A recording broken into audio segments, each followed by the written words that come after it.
주간 잘 지내셨습니까? 날씨가 추웠다가 더웠다가 뭐 여러 가지 반복했던 한 주였습니다. 많이 피곤들 하시죠? 네, 요즘 우리 교회 그 단톡방에 또 많이 글을 올리시고 또 여러 가지 믿음에 좋은 간증들과 경험을 나누시는데 여러분 잘 활용하고 계십니까? 네, 이런 좋은 움직임이 있어서 감사합니다.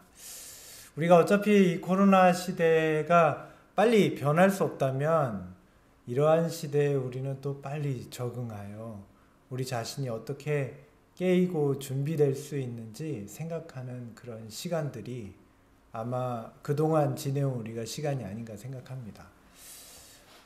그 순간순간은 아무것도 쌓여있는 게 없이 그냥 다 이렇게 무너지는 것 같았는데 시간이 지나고 나니까 하나님께서 또 우리를 어느 정도 성장시켜 주시고 하나님의 말씀을 깨닫도록 인도해 주셨습니다.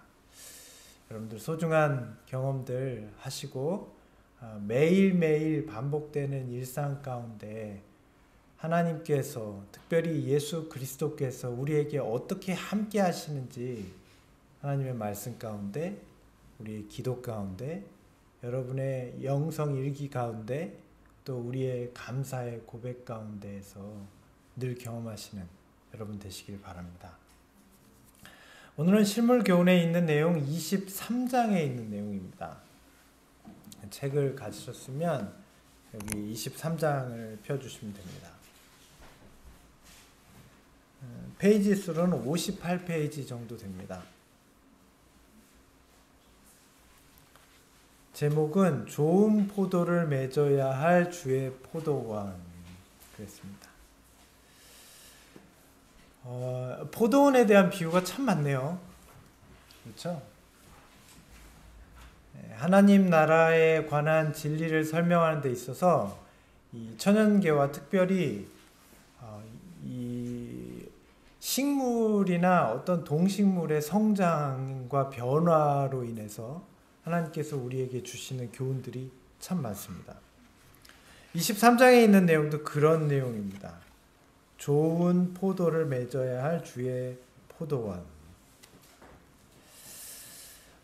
성경의 범위는 오늘 이사야서 5장 1절로 7절에 있는 내용을 통해서 함께 은혜를 나누고자 합니다. 시작하는 말씀으로 이사야서 5장 1절 2절에 있는 말씀을 먼저 읽고 시작하겠습니다. 이사야서 구약성경 5장 1절로 2절의 말씀입니다. 성경이 있으시면 성경을 펴셔도 됩니다.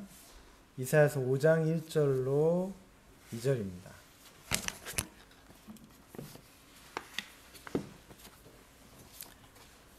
우리 함께 읽겠습니다. 내가 나의 사랑하는 자를 위하여 노래하되 나의 사랑하는 자의 포도원을 노래하리라. 나의 사랑하는 자에게 포도원이 있으며 심히 기름진 사내로다. 땅을 파고 돌을 제하여 극상품 포도나무를 심었도다. 그 중에 망대를 세웠고 그 안에 술틀을 팠었도다. 좋은 포도 맺기를 바랐더니. 여기까지 읽겠습니다. 자, 이 포도원이 뜻하는 것은 무엇일까요?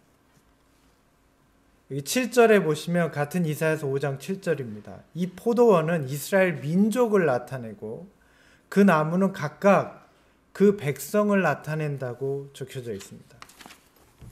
확인하셨습니까? 네. 이사야서 5장에 있는 내용이에요. 그러니까 이 포도원은 유대 민족을, 이스라엘 민족을 나타내고 거기에 있는 포도나무 하나하나는 이스라엘 백성, 유다 백성들을 나타낸다. 이렇게 말씀하고 계십니다.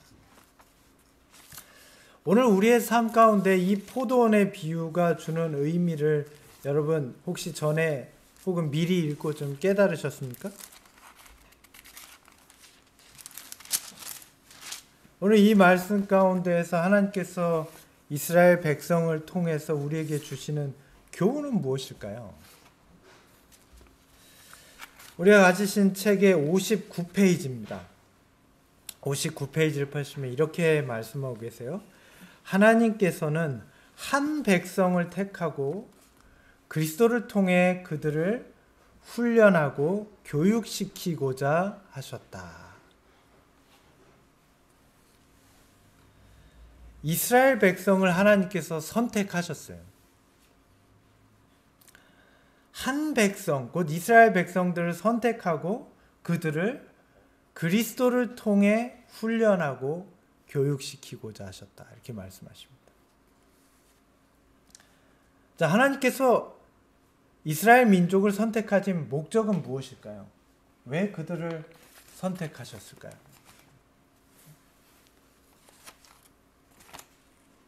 그들이 다른 사람들보다 훨씬 낫고 똑똑하고 우수해서 이스라엘 민족을 선택하셨을까요? 오늘 말씀에 우리가 실물교훈에 있는 말씀의 내용을 읽다 보면 그리스도를 통해서 그들을 훈련하고 교육하길 원하셨다 말씀하고 계세요. 이스라엘 민족을 선택하신 하나님의 목적은 그리스도를 통해 그들을 변화시키는 것이었습니다. 교육과 훈련은 변화시키기 위한 목적이었어요. 하나님께서는 왜 그들을 변화시키려고 하시는 걸까요? 왜 변화시켜야 될까요? 또 변화시킨다면 어떤 모습으로 그 민족을 변화시킨다는 것일까요? 여러분, 포도원이 어떤 곳입니까? 포도원은 뭐 하는데요? 포도를 심어서 포도 열매를 얻는 곳입니다. 포도를 심고 포도 열매를 거둡니다. 오늘 말씀에는 하나님께서 사랑하는 자, 곧 그리스도께서 심히 기름진 산을 택하여 땅을 파고 돌을 제하고 극상품 포도나무를 심었다 말씀하고 계십니다. 우리는 이 포도원의 모습을 통해서 하나님께서 매우 특별한 모습으로 이스라엘 민족을 선택하시고 돌보셨다는 것을 알 수 있습니다. 자, 포도원은 야산이 아니죠. 그렇죠? 네. 포도원 안에는 밖하고 무슨 차이가 있죠? 돌봄이 있는 곳이. 오늘 말씀엔 그걸 어떻게 표현합니까? 땅을 파고 돌을 제하고 극상품 포도나무를 심었다. 이게 포도원이에요. 하나님께서 이스라엘 민족을 택하시고 매우 특별한 목적을 가지고 그들을 돌보셨습니다.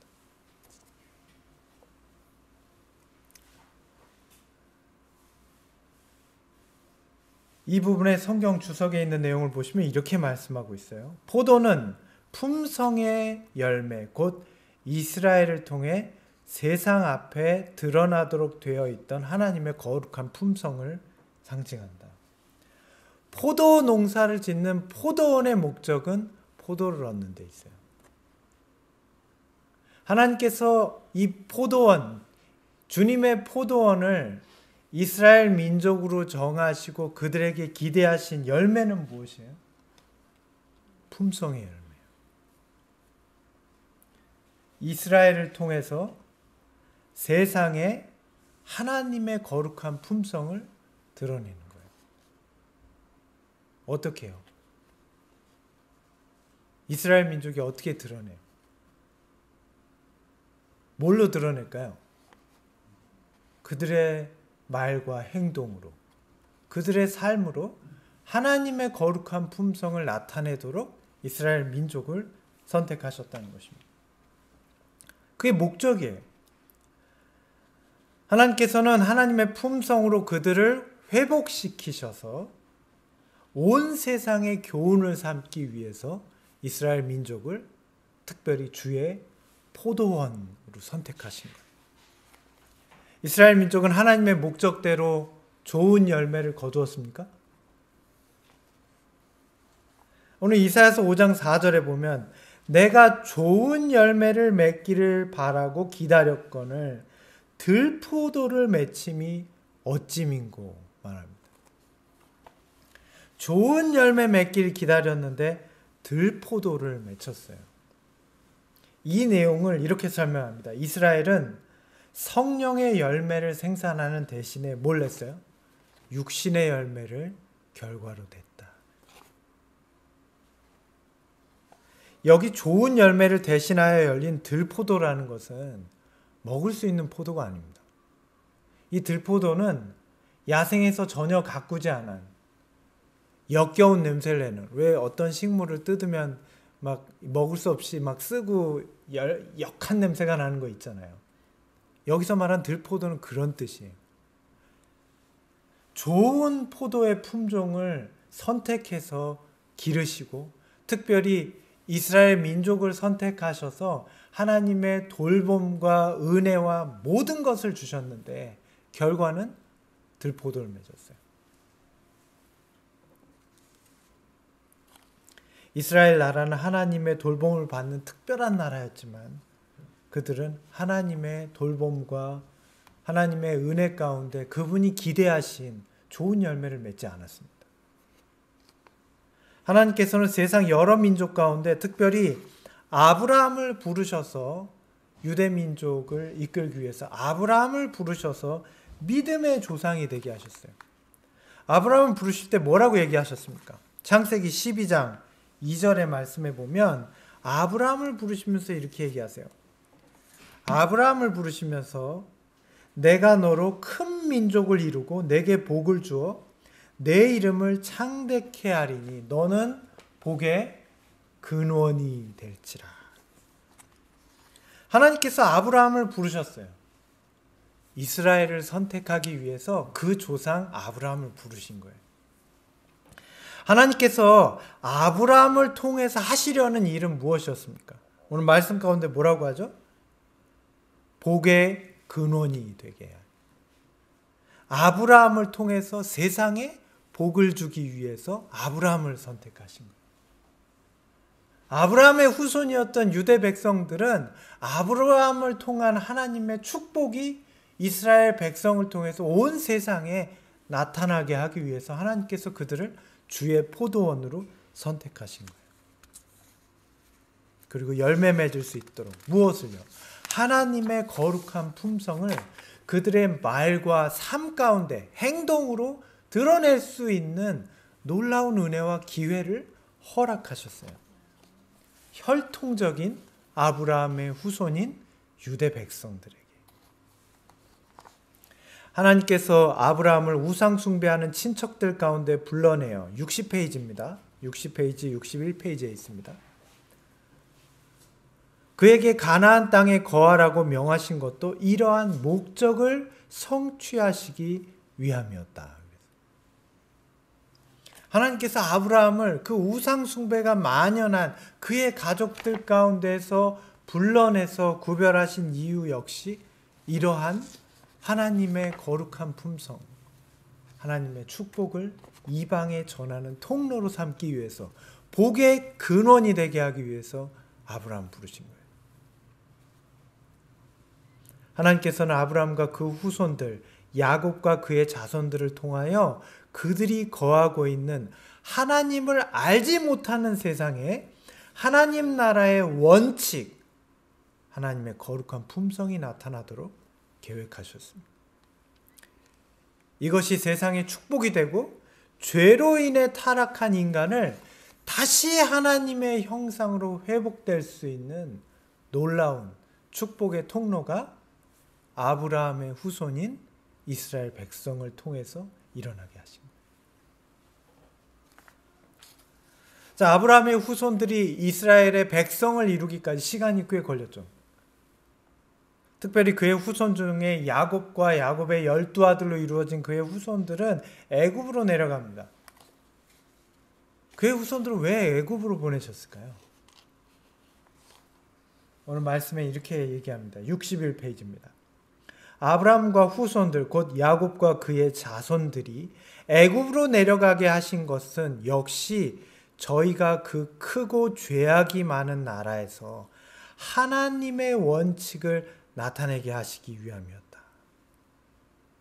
모세와 다른 많은 사람들이 하나님의 증인이 되도록 하시는 것이었다. 하나님의 원칙, 다른 말로 하면 무엇이 될까요? 하나님의 원칙이 어디에 나타나 있어요? 하나님의 율법, 계명에 나타나 있는 하나님의 원칙을 우상숭배와 죄악이 만연한 어디? 이집트에 전해주기 위해서 그것을 가진 누구를? 아브라함의 후손들, 장차 누가 될 사람들, 하나님의 선택하신 주의 포도원인 이스라엘 백성이 될 민족을 보내신 거예요.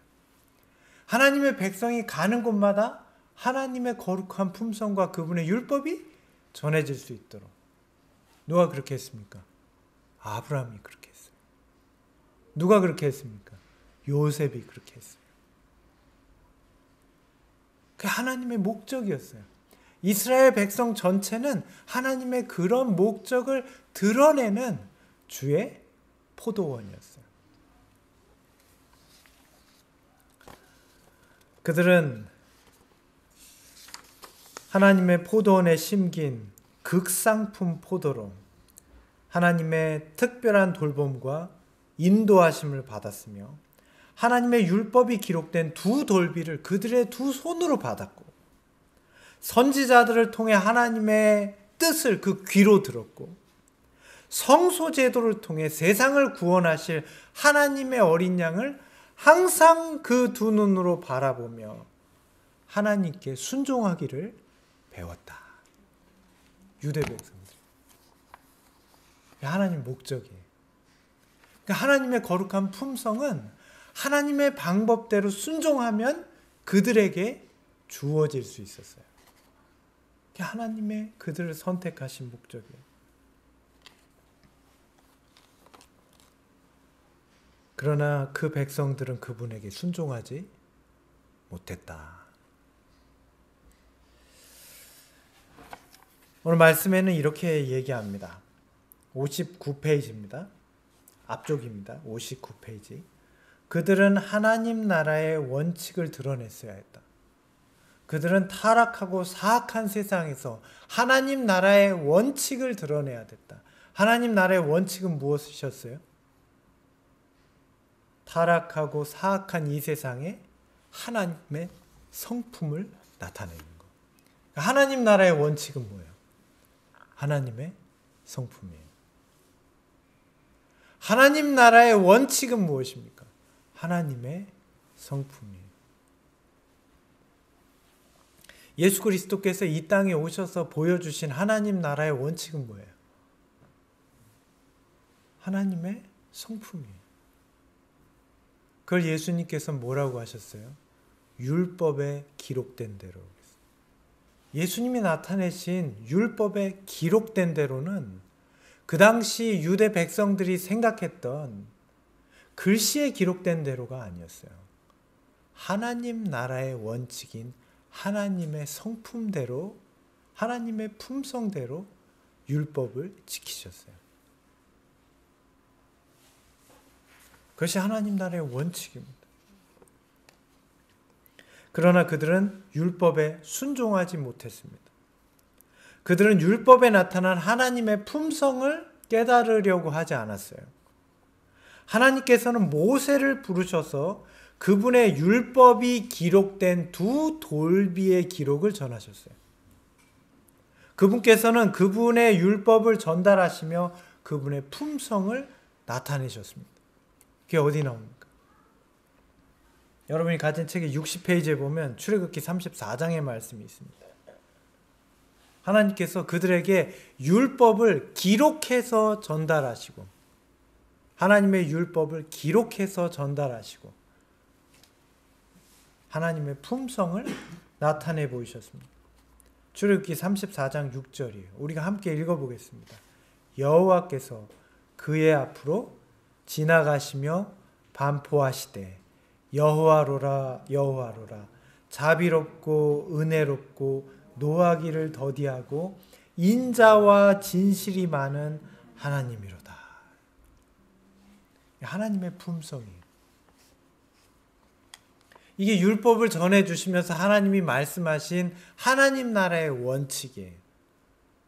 그걸 모세에게 적어서 보여주신 거예요.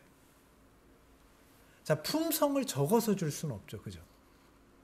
품성은 어떻게 나타나는 거예요? 글로 나타나는 게 아니고 뭐로 나타날까요? 말과 행동으로 나타나요. 그래서 하나님께서는 그들에게 적혀진 율법을 전달하시면서 그분의 말과 그분의 행위로 하나님 나라의 원칙인 율법의 원칙, 하나님 나라의 원칙을 보여주신 거예요.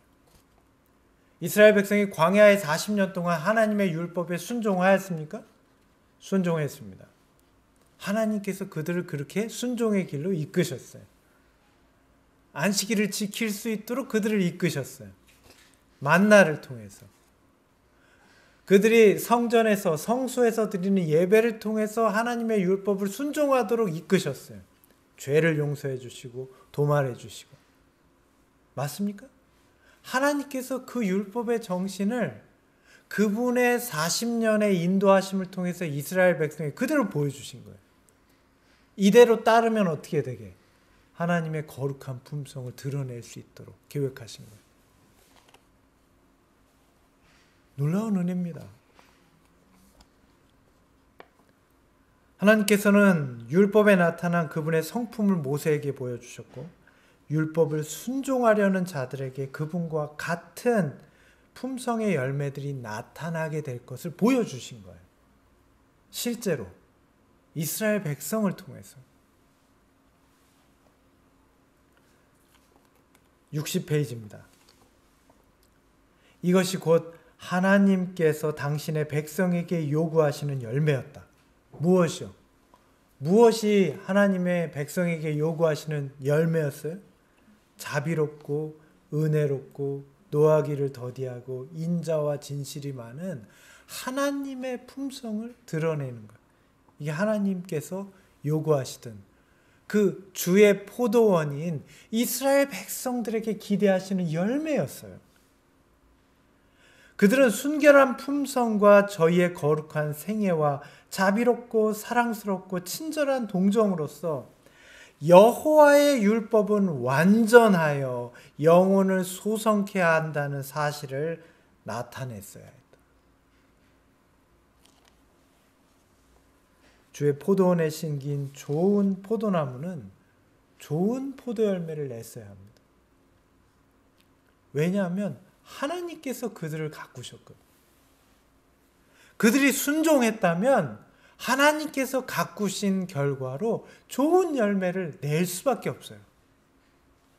그러나 주인의 많은 돌봄과 수고에도 불구하고 그들은 어떤 열매를 맺었어요? 역겨운 열매를 맺었어요.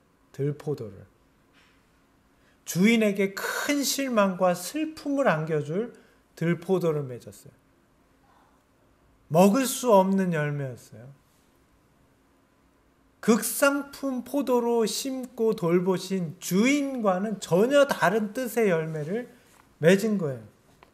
하나님께서 이스라엘 민족을 택하시고 유다 백성을 통해서 온 세상에 하나님께서 얼마나 자비가 넘치시고 사랑이 넘치는 거룩한 분인지를 깨닫도록 그들을 부르셨는데 그들은 그 은혜를 저버리고 이기심과 교만을 나타내고 역시 그들 자신 역시 세상처럼 타락하고 세상으로 거룩하신 하나님의 품성을 오해하게 만들었어요. 하나님의 백성이 저러니 하나님도 저런 분이겠구나라고 오해하게 만들었다. 이스라엘 백성들. 그들의 모습으로. 하나님의 율법에 나타난 하나님의 고귀한 정신은 다 가려져 버리고 율법은 뭐가 됐어요? 죄를 정죄하기만 하는 하나님의 품성을 전혀 드러낼 수 없는 그런 모습이 주의 포도원으로 선택된 유대 백성들, 이스라엘 민족에게 나타난 들포도의 모습이에요. 하나님의 목적은 무엇이었습니까? 하나님께서는 유대 백성을 통해서 60페이지입니다. 만 백성에게 당신의 풍성한 축복을 나누어 주시는 것이 그분의 목적이었다. 하나님의 목적은 축복에 있었어요. 이스라엘 백성을 통해서 당신의 빛이, 진리의 빛이, 사랑의 빛이, 자비의 놀라운 빛이 온 세상에 비출 수 있는 길을 누구를 통해서? 믿음의 조상 아브라함을 통해서 택하신 이스라엘 백성들에게 있어야 했어요. 그들이 정말 아브라함의 후손이었다면 누구의 길을 따라갔어야 돼요? 아브라함의 길을 따라갔어야 돼요. 아브라함의 순종을 따라갔어야 돼요. 아브라함의 후손인 요셉의 순종을 따라갔어야 돼요. 그런데 이스라엘 백성들은 그러지 않았어요.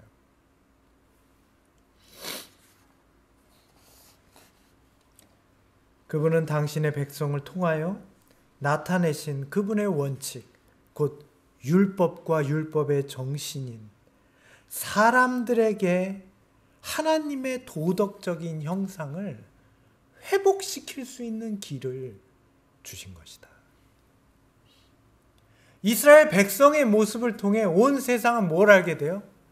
어떻게 죄인이 하나님의 형상을 드러내는 의인으로 다시 회복될 수 있는지를 이스라엘 백성을 통해서 온 세상에 드러내게, 축복의 통로로, 복의 근원이 되게, 아브라함과 요셉의 길을 따르는 백성이 되도록 주의 포도원으로 유대 백성들, 이스라엘 민족을 선택하신 것입니다.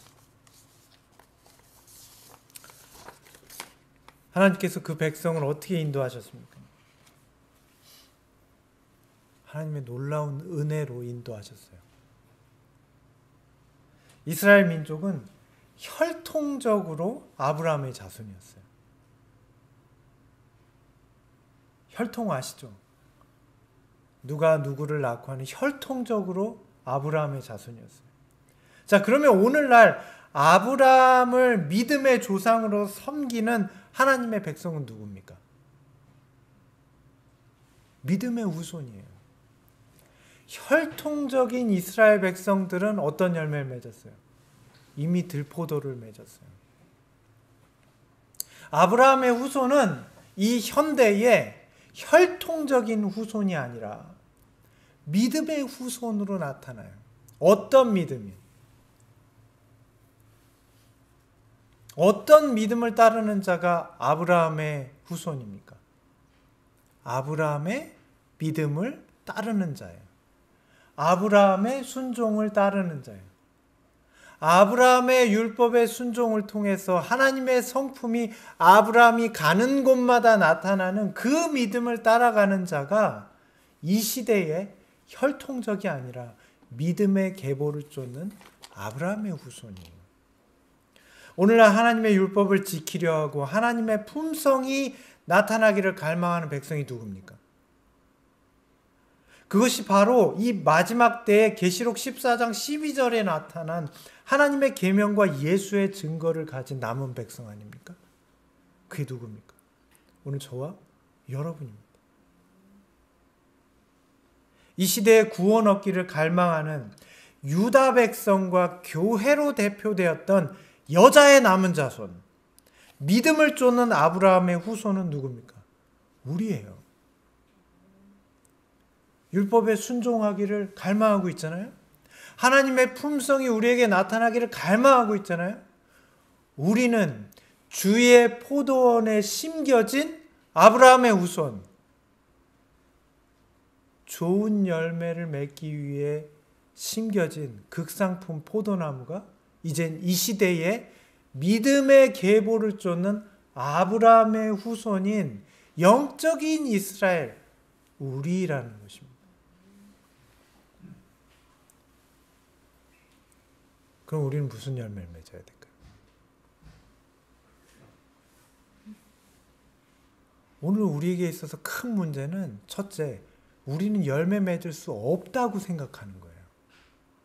하나님께서 이스라엘 민족을 택하실 때 열매 맺을 수 없을 것 같아서 그들을 택하신 게 아니라 열매 맺도록 하기 위해서 그들을 택하셨어요.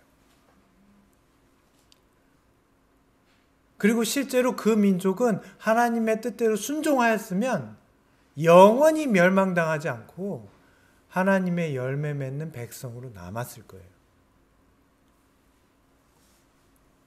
왜냐하면 하나님의 돌봄이 그들과 함께 있거든요. 오늘 이 시대에 우리는 하나님의 열매 맺는 백성으로 선택되었습니까? 맞아요. 우리는 열매 맺는 백성으로 선택된 거예요. 어떤 열매라고 오늘 말씀은 기록하고 있죠? 하나님 나라의 원칙을 나타내는 것. 자비롭고 은혜롭고 노하기를 더디하고 인자와 진실이 많은 하나님의 성품을 그대로 드러내는, 하나님의 품성을 나타내는 도구로 이 마지막 때의 영적인 믿음의 계보를 쫓는 아브라함의 후손인 우리를 주의 포도원에 심으신 거예요. 그렇다면 우리도 이스라엘 백성처럼 그리스도의 교훈과 훈련을 통해서 하나님의 품성을 그대로 드러낼 수 있도록 누가 계획하셨어요? 우리의 계획이 아니고 우리의 노력이 아니라 하나님의 계획과 그분의 인도하심 속에 있다고요. 그럼 할 수 있는 것입니까? 할 수 있어요. 왜냐하면 그게 하나님의 목적이거든요. 하나님이 그렇게 계획을 하고 계신 거예요. 이 마지막 때에 우리를 통해서. 그 인도하심이 무엇이었는지 성경은 이렇게 말씀하고 계십니다. 신명기 32장에 있는 내용입니다. 여호와의 분깃은 자기 백성이라. 야곱은 그 택하신 기업이로다. 여호와께서 그를 황무지에서 짐승의 부르짖는 광야에서 만나시고 호위하시며 보호하시고 자기 눈동자같이 지키셨도다. 마치 독수리가 그 보금자리를 어지럽게 하며 그 새끼를 너풀거리며 그 날개를 펴서 새끼를 받으며 그 날개 위에 그것을 엎는 것 같이 여호와께서 홀로 그들을 인도하셨고 함께한 다른 신이 없었도다. 하나님의 약속은 무엇이죠?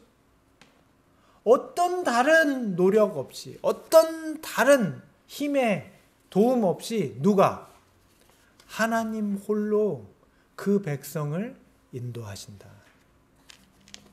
어떻게 인도하셔요?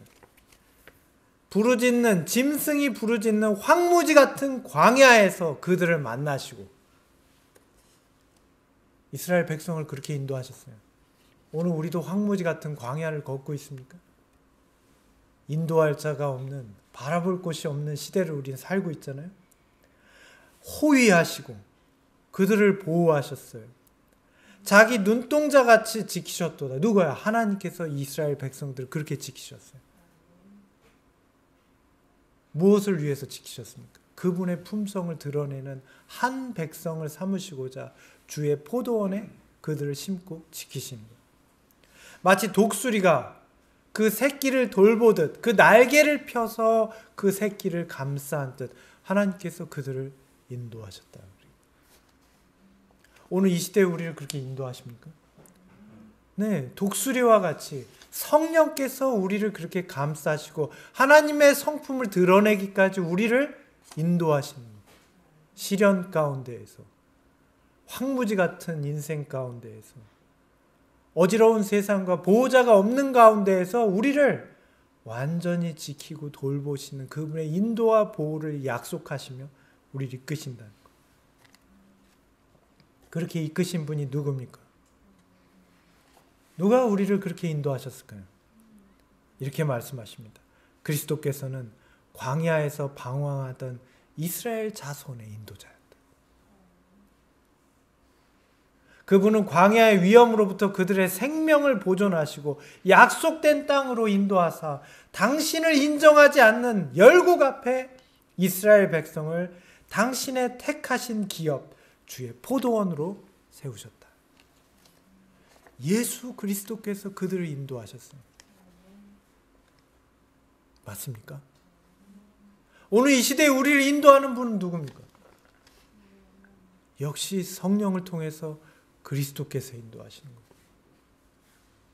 이스라엘 백성들은 그 광야 가운데에서 완벽한 보호로 그들을 인도하시는 하나님의 역사를, 예수 그리스도의 돌보심을 발견했습니다. 불기둥과 구름기둥으로 날마다. 오늘 이 시대에 그리스도께서는 우리를 어떻게 인도하십니까? 성령의 불과 성령의 임재 가운데 우리의 마음속에 역사하시는 믿음으로 역시 이 광야의 인생을 인도하세요. 동일한 능력으로. 모든 위험 가운데에서 이스라엘 백성들은 어떻게 그리스도를 만났습니까? 그분의 율법을 통해서 모세와 수많은 백성의 지도자들의 가르침을 통해서 말씀으로 그리스도를 경험합니다. 오늘 이 시대에 우리는 그리스도를 어떻게 만납니까? 하나님의 말씀으로, 성경과 이 성경의 놀라운 증언들이 우리 가운데 있을 때에 우리는 이 말씀을 통해서 그리스도를, 하나님의 율법으로 나타나시는 그리스도를 만나요. 경험하는 것입니다. 말씀이 우리 삶에서 실제로 우리의 삶의 일부가 되고 나의 중심이 될 때, 이것이 나의 사상이 될 때,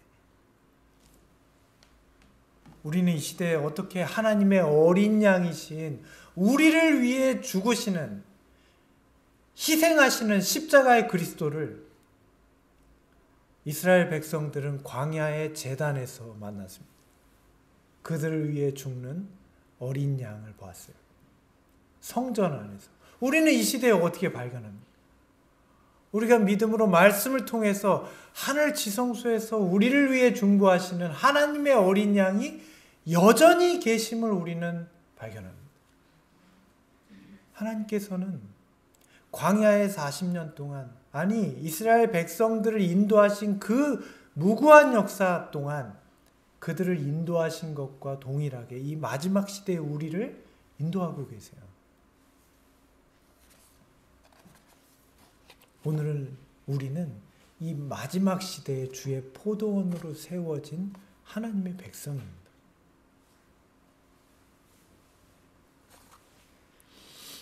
이 백성들에게 하나님의 말씀이 위탁되었다.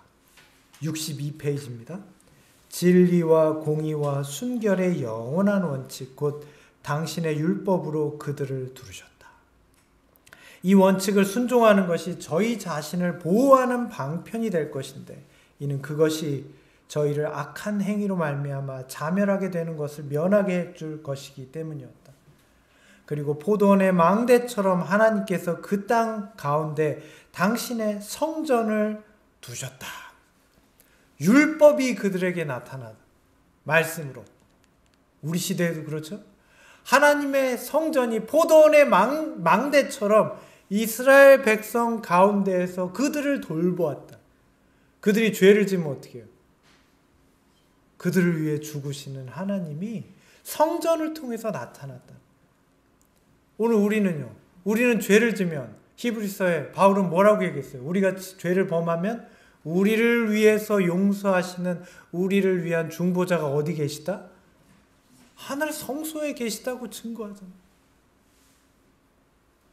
놀라운 은혜입니다. 성막과 성전 안에는 그분의 영광이 속죄소 위에 있는 거룩한 후광 속에 임재해 있었다. 주께서는 그들을 위하여 끊임없이 당신의 사랑과 인내의 풍성함을 나타내셨다.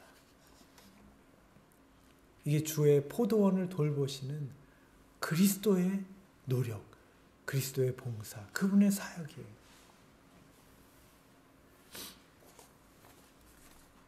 오늘 우리는 주의 포도원에 심긴 놀라운 열매 맺을 포도나무들입니다.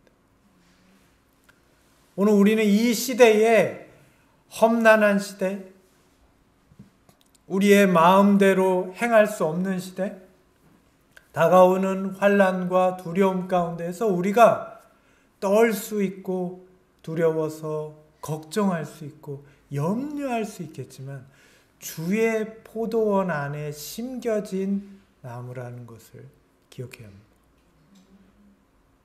오늘 말씀 가운데 나타난 신명기의 말씀처럼 누가 그들을 돌보고 누가 그들을 가꾸시고 누가 그들이 하나님의 율법을 순종하는 그분의 품성을 나타낼 자가 되도록 인도하세요.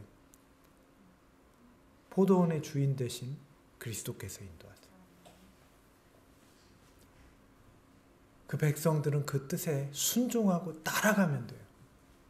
그래서 계시록 14장 5절에도 그들은 어떻게 따라가는 백성이에요. 그 열매 맺을 백성, 그분의 품성을 나타낸 하나님의 계명과 예수의 증거를 가진 사람들은 그 주인의 뜻을 따라가는 사람. 오늘 우리에게선 순종의 길이 있어요. 여러분 기억하십시오. 우리 하나님이 우리를 어떻게 하셨습니까? 신명기 4장 7절로 8절입니다. 우리 하나님 여호와께서 우리가 그에게 기도할 때마다 우리에게 가까이 하심과 같이 그 신이 가까이 함을 얻은 나라가 어디 있습니까? 이스라엘 나라가 이랬어요. 오늘 내가 너희에게 선포하는 이 율법과 같이 그 규례와 법도가 공의로운 큰 나라가 어디 있느냐? 이스라엘 백성은 하나님이 선택하신 포도원이었어요. 오늘 이 시대에 하나님의 계명과 예수의 증거를 깨달은 하나님의 백성은 율법에 순종하기를 원하고 하나님의 품성을 드러내고자 하는 그 백성은 주의 포도원에 심긴 주의 백성들이에요. 우리가 그에게 기도할 때마다 우리에게 가까이 오시고 우리에게 그 음성을 들려주시는 그분과 같은 그 은혜를 경험한 백성이 어디 있느냐? 어디 있어요? 오늘 우리 자신에 대해서 생각하십시오. 오늘 하나님께서 그분에게 그리스도를 통하여 우리에게 주시는 은혜는 무엇입니까? 제사 제도의 교훈을 통하여 그리스도께서는 만백성 앞에서 높임을 받으시고 그분을 쳐다보는 자는 다 살아야 했다. 그분은 사람들을 행복하게 살도록 창조하셨고 사람들의 마음을 하늘의 평화로 채워주기를 열망하셨다.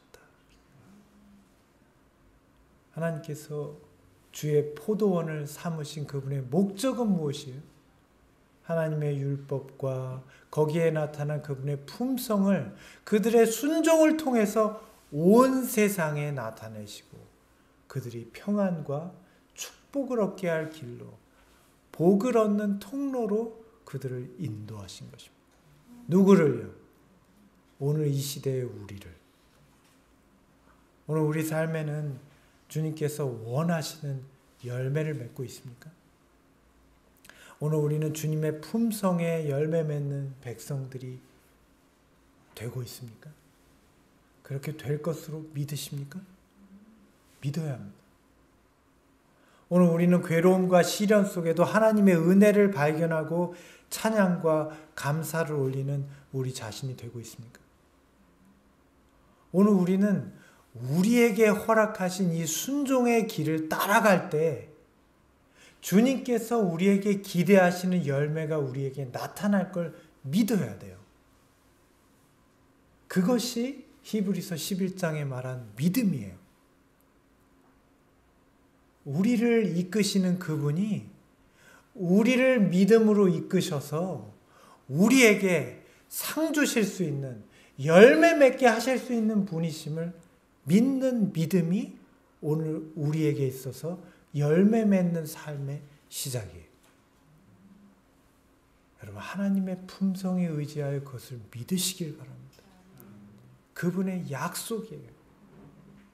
절대로 이스라엘 백성처럼 하나님의 품성을 의심하고 하나님께 순종하길 거부하고 나의 유익을 구하는 이기적인 신앙 가운데 들포도를 맺지 않는 저와 여러분이 되시기를 바랍니다.